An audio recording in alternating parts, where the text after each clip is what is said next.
May nagsuntukan, nagtulakan, nagsakitan, nagbarilan, may mga nagsunog at mayroong mga nanira. Ilan lang yan sa mga nangyari sa naganap na rally noong September 21 at ngayon meron pa akong nababalitaan na meron daw mga namatay.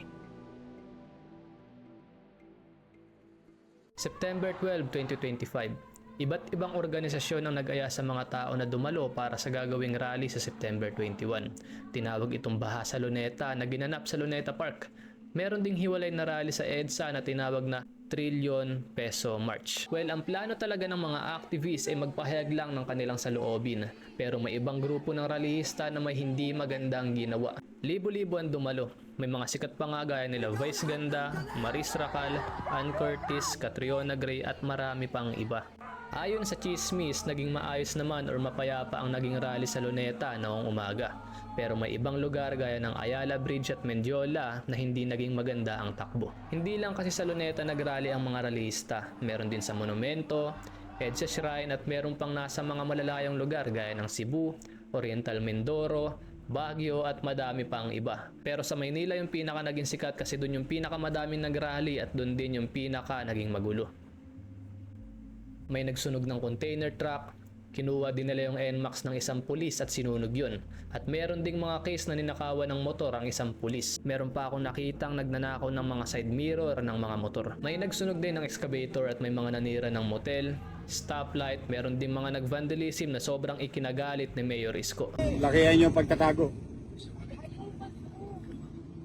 Hardcore criminal nga, nakuhuli namin. Meron pang video kung saan binubuhat ng mga polis itong isang lalaking hinang-hina tapos bigla na lang nalaglag. Meron din akong kaibigan na napadaan sa isang lugar sa Maynila at ang sabi niya parang the purge na daw doon. May nagbabarilan, batuhan at sobrang gulo.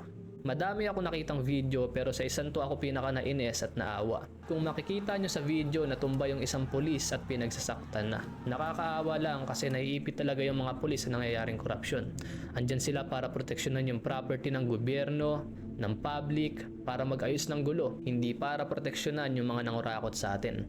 Galamay lang din sila, inuutusan, sumusunod. Oo, nakakainis dahil bakit puro korap yung politiko natin. Bakit kapag yung mahirap nagnakaw ng dilata makukulong agad. Tapos kapag yung mayaman nagnakaw ng bilyon samot-sari munang investigasyon. In the end, hindi rin naman makukulong. Kung makulong man, parang kondo naman yung kulungan. Pero kung iisipin natin yung sitwasyon ng ating mga kapulisan, biktima rin sila ng kurakot, nasasaktan din sila at wala silang choice dahil kahit gustuhin man nilang sumali sa rally, siguradong hindi pwede dahil pwede silang masuspend or matanggalan ng trabaho. Para tuloy silang mga batang merong sobrang gulong mga magulang. Pag hindi na kayang solusyonan ng verbal or salita-salita lang yung isang problema, nagiging acceptable yung violence. Acceptable hindi ko sinabing tama. But yung paggagamitan natin ng daha, siguraduhin natin sila dapat talaga yung paggamitan nun. Hindi yung mga walang kinalaman. Hindi yung sogo, hindi yung stoplight, hindi yung mga pulis. Hep, hep, hep, hep. Hindi lang yon dahil hindi rin 100% malinis yung mga pulis dito. Dahil may information ako nakita kung saan namaril daw yung isang grupo ng mga pulis at meron daw mga namatay. Ang daming nasaktan. Sibilyan, pulis, bata, matanda, may mga nakulong, may mga namatay. Kaya isipin natin kung tama pa ba yung ginagawa natin dahil hindi na nga tama yung ginagawa ng mga kurakot natin politician tas hindi pa tama yung gagawin natin. Sa nangyayaring kaguluhan, mag-ingat po tayo. Isipin natin kung sino ba yung dapat nating kampihan at itumba.